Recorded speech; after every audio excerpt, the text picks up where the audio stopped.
So your AC's broke and you're not sure what to do. You're not a certified technician and you don't feel like sweating all night. So here's a couple things you can do before you call a company to come out.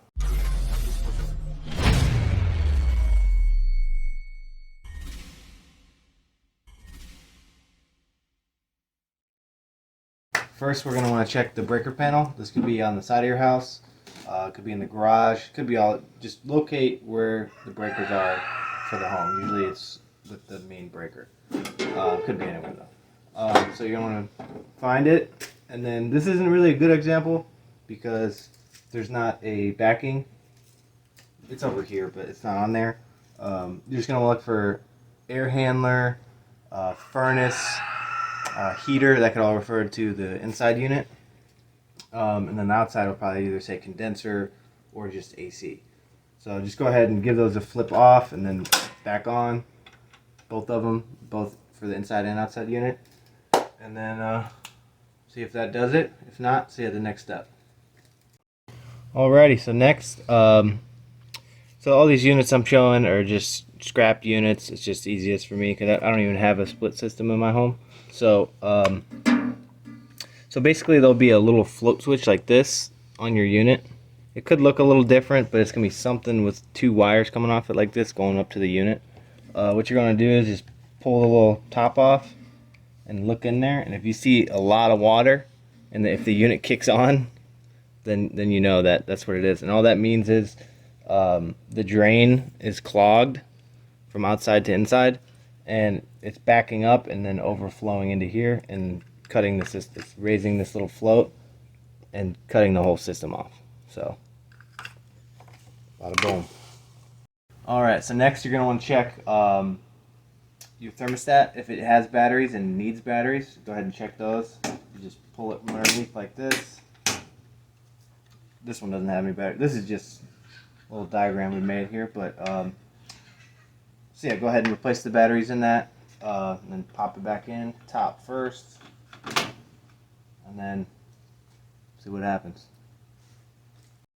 Alrighty, so this next part is going to be, you're probably going to want to go ahead and turn the inside breaker off that says heater or furnace, because you could get shocked in here, and this unit obviously isn't hooked up to anything. This is just, it's already open, so I can show you. Basically, you're going to look for the low voltage fuse.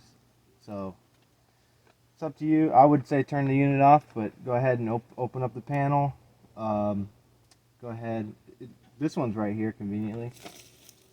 So you can clearly see that this fuse,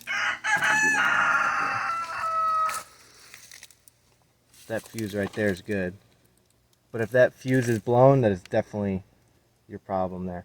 Now, if you go ahead and replace it, it could pop right away because that would mean you have a low voltage short.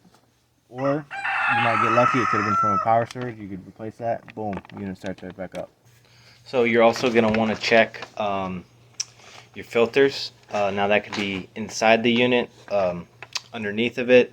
If you live in an apartment, it could be kind of on this kind of angle, shoved in the unit like that, or underneath. You could also have what's called a filter back grill. That could be on the ceiling. You could have a filter back grill right underneath the unit. It just kind of pops out.